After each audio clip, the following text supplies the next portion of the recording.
నమస్తే. మీరు చూస్తున్నది నిరుద్యోగి న్యూస్. నేను మీ రామేష్. ఇలా పొద్దుగాల వార్తలు చూద్దాం. మరి పక్క రాష్ట్రం సాక్షి పేపర్ను తెచ్చిన, మరి ఏమర్థం కాని ఆంధ్రజ్యోతి పేపర్ను కూడా తెచ్చిన.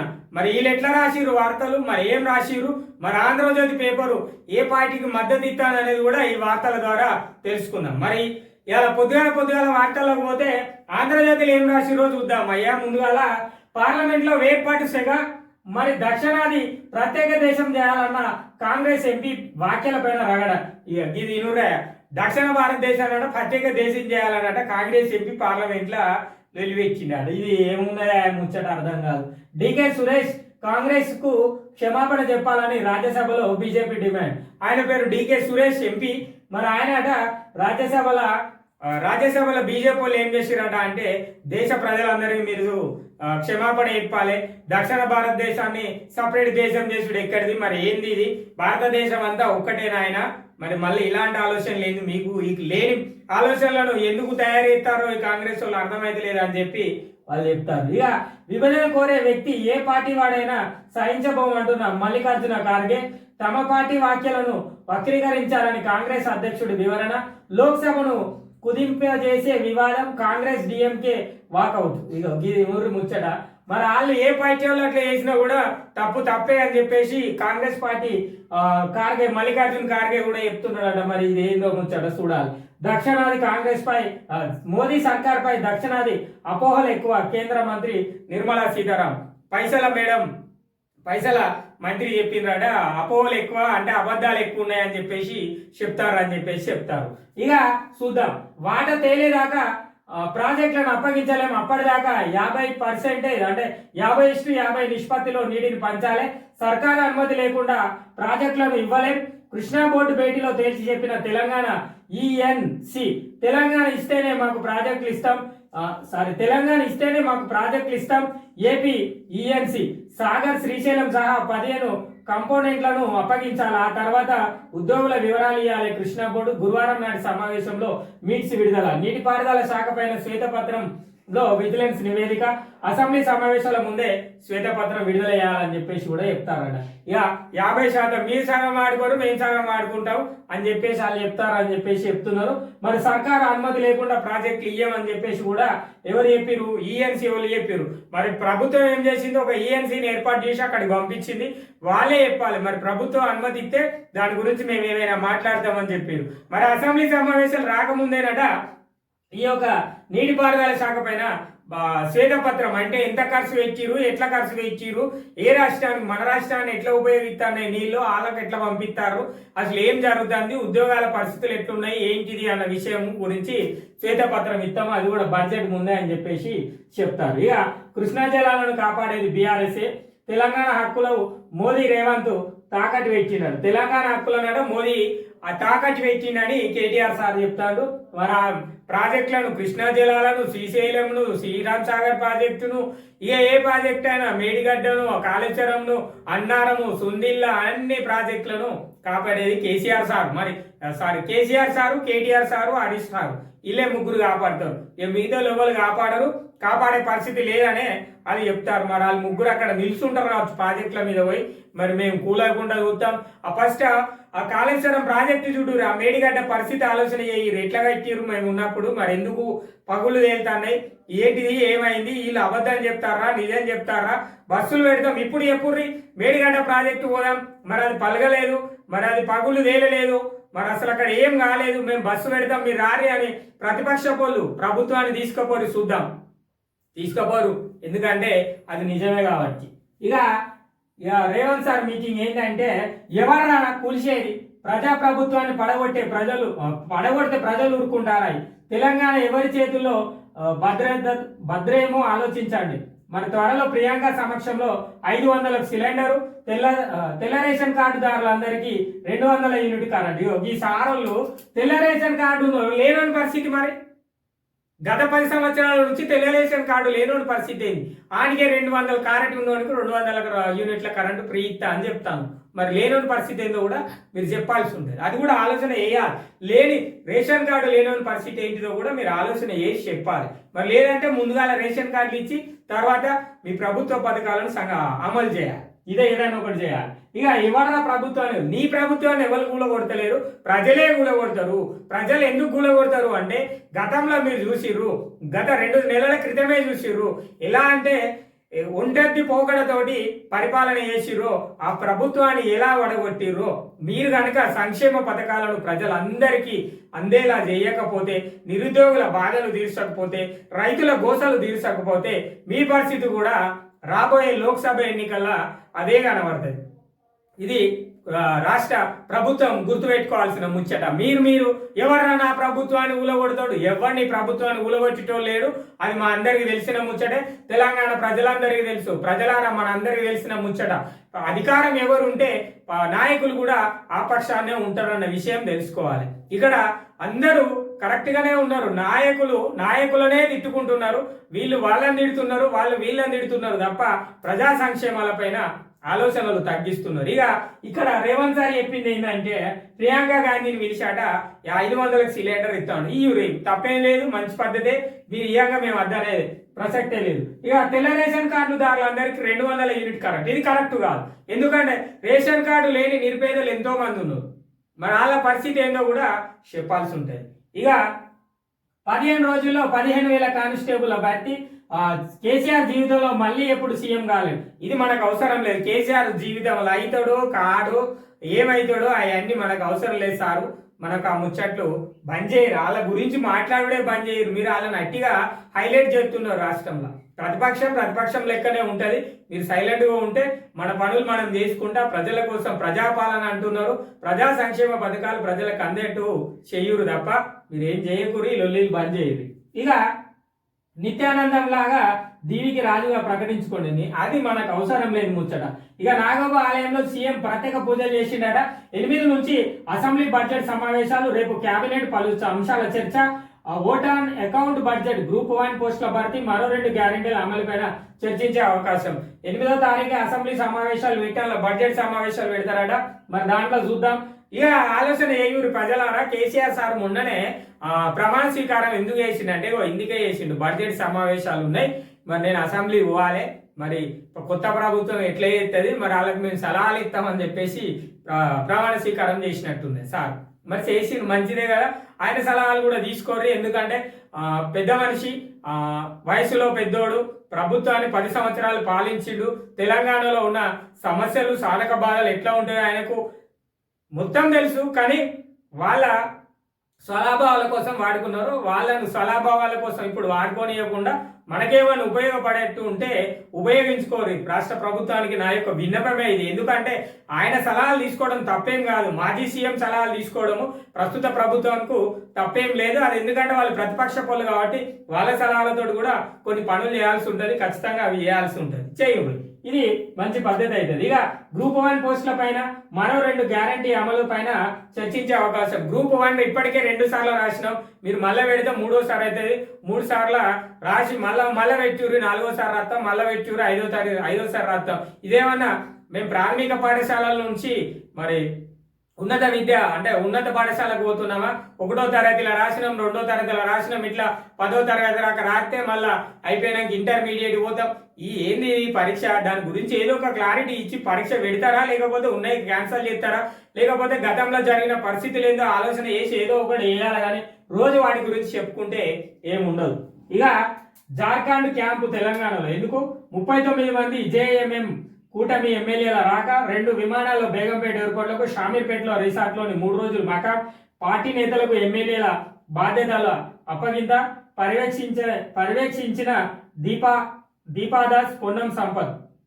మేడ్చల్ డౌన్ జార్ఖండ్ రాజకీయ, జార్ఖండ్ వాళ్ళ రాష్ట్రం వాళ్ళు, మనం కదా గోవాకో అటో ఇటో ఎక్కడికో మన వాళ్ళని పట్టుకపోయి క్యాంపులు పెడతాం చూడు, ప్రభుత్వ ఏర్పాటుకో లేకపోతే అవిశ్వాసాలు పెట్టో ఇవన్నీ ఎత్తారు కదా. గట్లనే జార్ఖండ్ వాళ్ళు కూడా పిచ్చిలేసి వచ్చి ఉంటారండి. ఇది పిచ్చే, నిజమే. ఇది ఏదో ఒక దాన్ని చేసే వాళ్ళని చేయనియాలి, వాళ్ళు ఏం చేస్తారో వాళ్ళ తప్పులేందో చెప్పాలి. కానీ అవిశ్వాసం పెడతాం, మేము ప్రభుత్వం ఏర్పాటు చేయడానికి వాళ్ళకు మద్దతు ఇస్తాం. కరెక్ట్, ప్రజలకు పరిపాలన అందించురి అంటే మీ స్వలాభావాల కోసం ఎందుకు ఈ అనవసరమైన టాపిక్? అది అనవసరం లేని ముచ్చట, పనికిరాని ముచ్చట అనే చెప్పుకోవాలి. మీరు అవిశ్వాసాలు పెట్టుకుంటే ఏమవుతుంది? మీరు ప్రభుత్వాన్ని ఏర్పాటు చేసుకుంటే ప్రజలకు ఏమవుతుంది?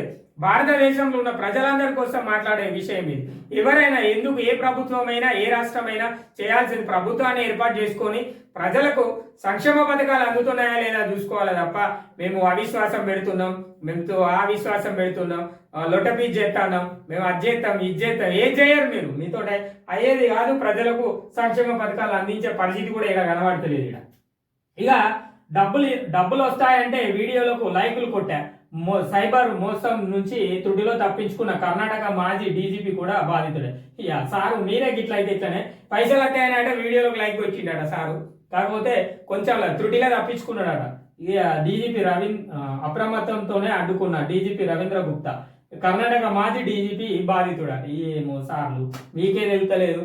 సైబర్ నేరస్తులు అట్లా అంత మేరకు ఉన్నారన్న విషయం అర్థం చేసుకోవాలి జనాలలో.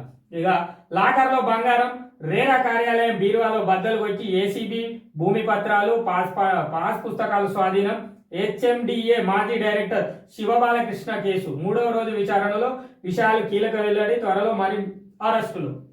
శివరామకృష్ణ సార్ మొన్న చెప్పినాం కదా, హెచ్ఎండిఏలా సార్ పెద్ద ఉన్నత పదవిని చేసిన ఆయన, వాళ్ళ ఇంట్లో ఫుల్ పైసలు దొరికినాయి, భూములు పత్రాలు దొరికినాయి అంట, బీరువాల బంగారం గింగారం అన్ని దొరికినాయి. ఇక మరికొంతమందిని అరెస్ట్ కూడా చేస్తాము అని చెప్పేసి చెప్తున్నారు. ఎవరిని ఎప్పుడు అరెస్ట్ చేస్తారో చెప్తారట.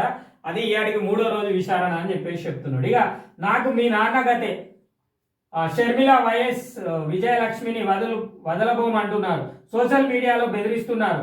లేపే అన్నాయ్ అంటూ పోస్టు. హైదరాబాద్ పోలీసులకు వైఎస్ వివేకానంద కూతురు సునీతారెడ్డి ఫిర్యాదు. జగనన్న నీకు బాధ్యత లేదా?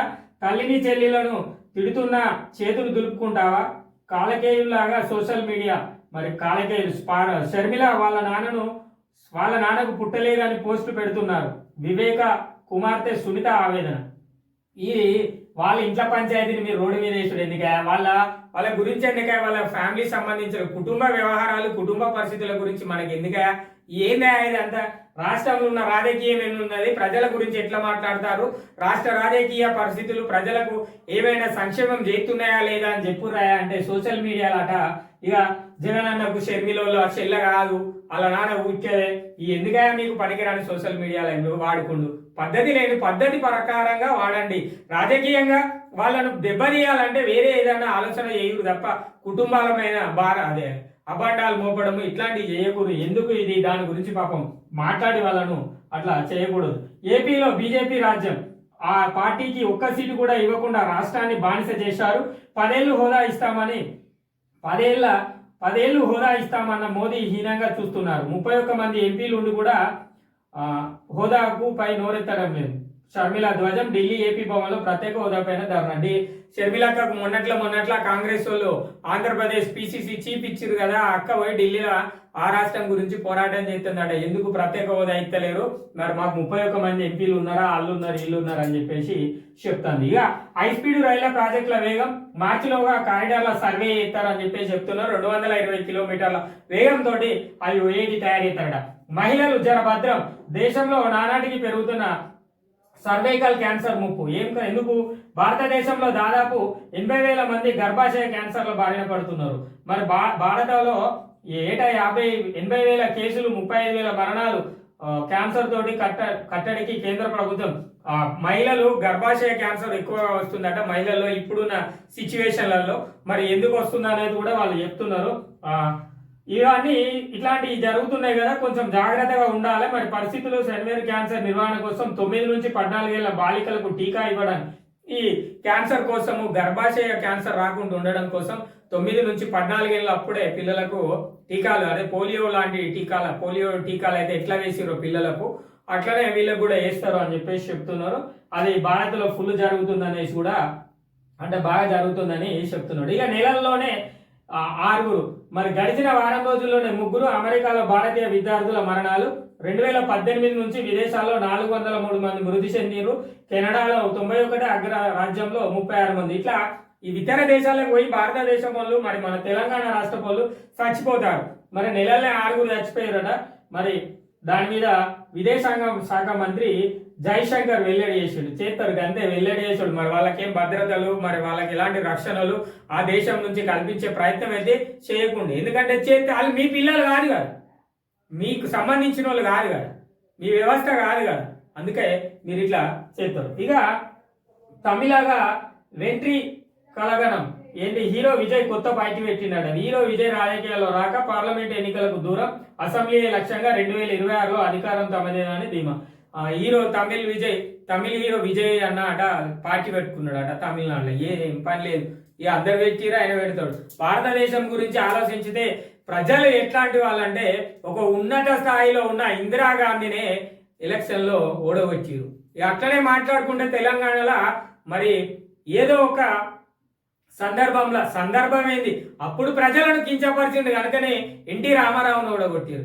ఇప్పుడు ప్రజలపైన ఒంటొత్తి పోకడ పరిపాలన చేస్తుండనే కేసీఆర్ను ఓడగొట్టారు. ఇది జరుగుతున్న వ్యవస్థ. అంటే ప్రజలు ఎంత విశ్లేషణగా ఉన్నారో కూడా ఆలోచన చేసుకోవాలి, ప్రజల్లో ఎంత మార్పు వచ్చిందనేది కూడా ఆలోచన చేసుకోవాలి. మరి ప్రజలారా మనం చూస్తున్నాం కదా, మన సత్తా మన ఓటు అన్న విషయము గుర్తుపెట్టుకోవాలి. ఇక సాక్షి ఇక వడివడిగా హై స్పీడ్ గా శంషాబాద్ నుంచి విజయవాడ మీదుగా విశాఖ వరకు ఒక రూట్, విశాఖ నుంచి విజయవాడ మీదుగా కర్నూలుకు మరొక రూట్.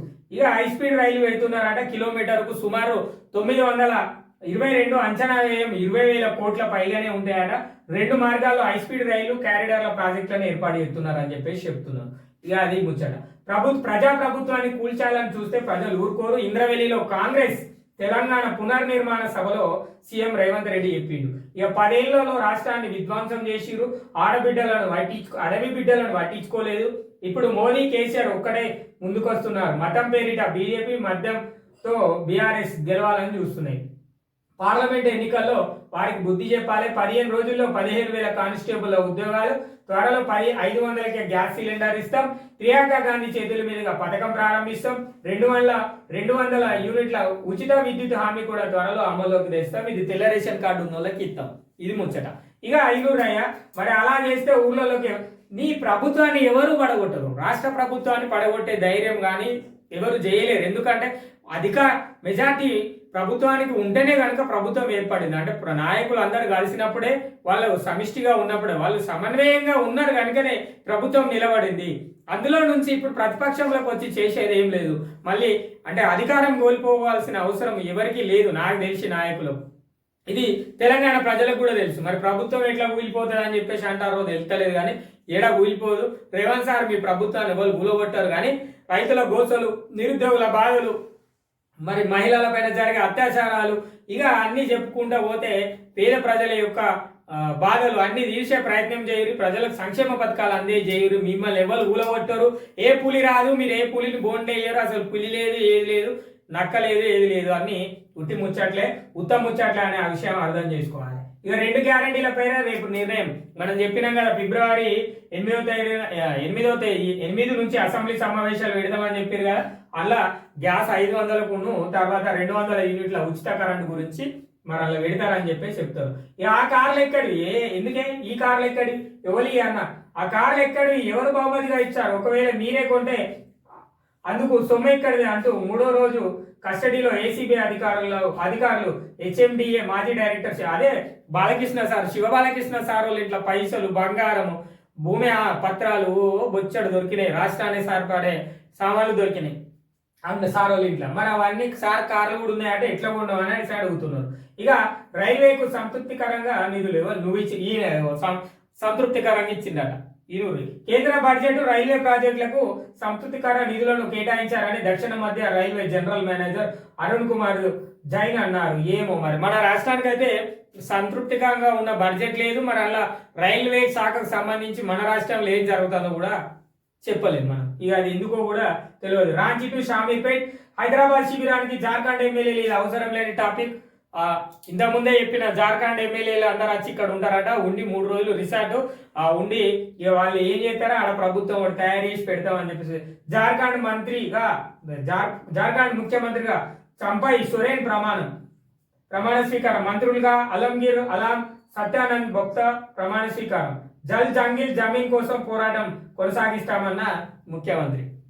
మన రాష్ట్రంలో కాదు, మరి మళ్ళీ మన రాష్ట్రం అనుకున్నారు, అది జార్ఖండ్ రాష్ట్రానికి సంబంధించింది. ఇక రామోజీరావుకు సుప్రీంలో ఎదురు దెబ్బ.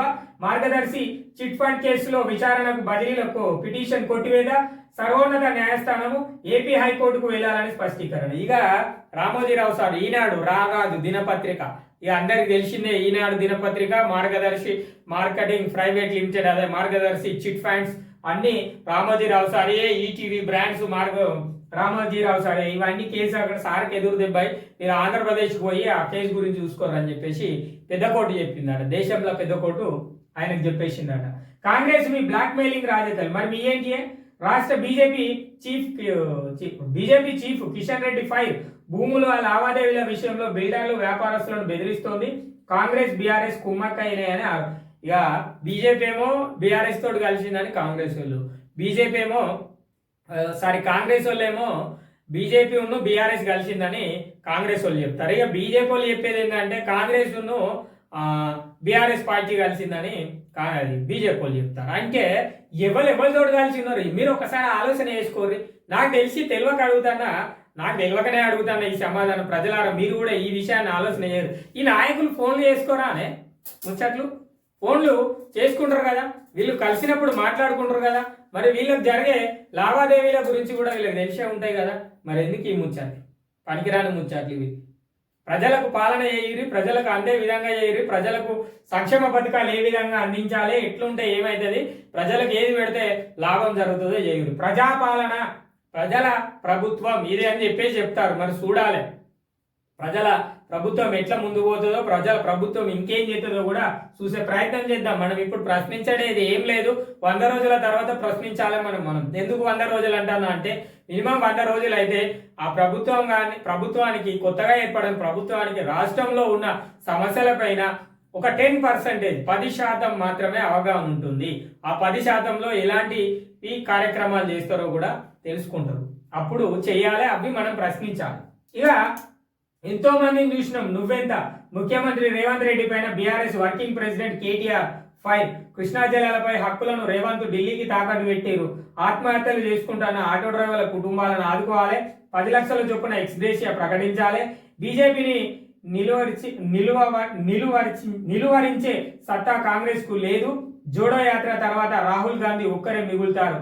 మేడ్చల్ బీఆర్ఎస్ విజయోత్సవ సభలో ప్రసంగం. మేడ్చల్ అదే మల్లారెడ్డి సార్ నియోజకవర్గంలో ఇచ్చిరాట.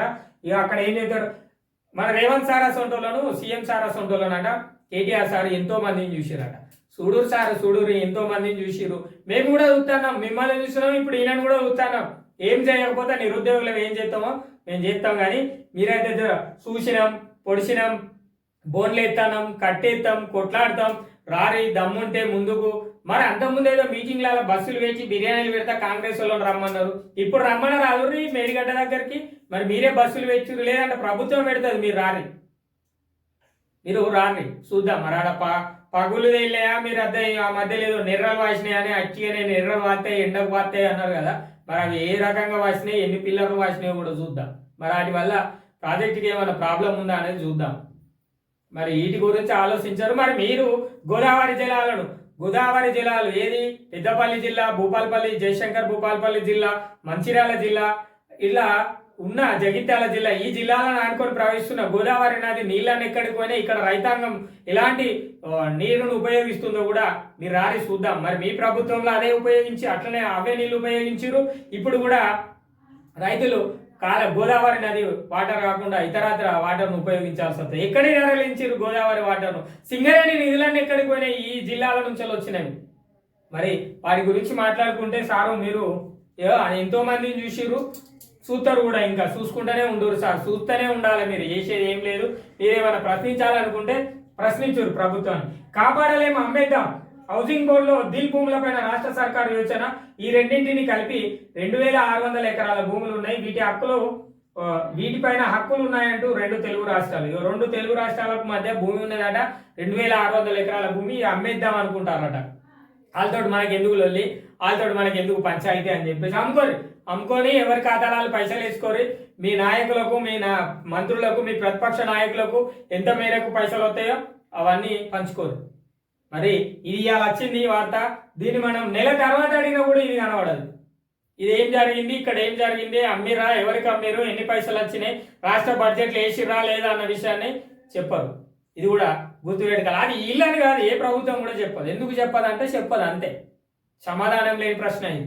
దాని గురించి ఇక మన లక్ష్యం బీజేపీ విముక్తి భారత్. అందుకే ఇండియా కూటమిలో వేరే చేరి ఉద్యమిస్తున్నాం.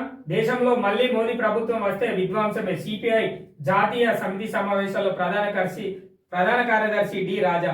ఇక ఎవరైనా కూడా ఒక మొన్నటిదాకా మనం కేసీఆర్ సార్ ఉంటే పాలన చేస్తలేడు చక్కగా, మరి వేరే వాళ్ళని గెలిపిద్దామని కాంగ్రెస్ గెలిపింది. ఇప్పుడు మోడీ సారు కేంద్రంలో ఉన్నాడు కాబట్టి ఆయన పాలన మంచిగా చేస్తలేడు, మరి మనం వేరే వాళ్ళని ఎవరికి చేస్తాడు? సిపిఐలకు వెళ్తారా? మళ్ళీ కాంగ్రెస్ వాళ్ళు అంటే కాంగ్రెస్కి మద్దతు ఇస్తారా అన్నట్టే కదా. ఇది ముచ్చట అర్థం చేసుకోవాలి మనం. నీటి వాటా ఆపరేషనల్ ప్రోటోకాల్ తేల్చాలి, అలా అయితేనే ప్రాజెక్టులు అప్పగిస్తామన్న తెలంగాణ. ఇక మీరు అప్పగించేయలేదు, లొలి పెట్టేయలేదు, అదేదో శ్వేతపత్రం పెట్టుర్రి, తర్వాత దాన్ని ముచ్చట ఆలోచిద్దాం. మరి ఎంతవరకు ఉన్నది? కృష్ణా నది యాజమాన్య బోర్డు వెళ్ళండి. వాళ్ళేమో కృష్ణా నది గురించి అట్లా మాట్లాడతారు, వీళ్ళేమో ఇట్లా మాట్లాడతారు. అసలు ఏం జరిగిందో గతంలో ఎట్లా ఉన్నదో కూడా తెలుసుకునే ప్రయత్నం అయితే చెయ్యరు. ఇక ఇది జగత్ ఏం రాసిరు అంటే వీళ్ళు నిరుద్యోగులు దగా చేసిన వాళ్ళ గురించి రాసి నిరుద్యోగులను దగా చేసిన చంద్రబాబు, మాజీ ఎంపీ చింతమోహన్. ఇక వాళ్ళ పేపర్ కాబట్టి వాళ్ళు చంద్రబాబు గురించి రాసుకున్నారు, మనకు సంబంధం లేదు ముచ్చట. ఇక ఇది ఇయాటి పొద్దుగాల వార్త.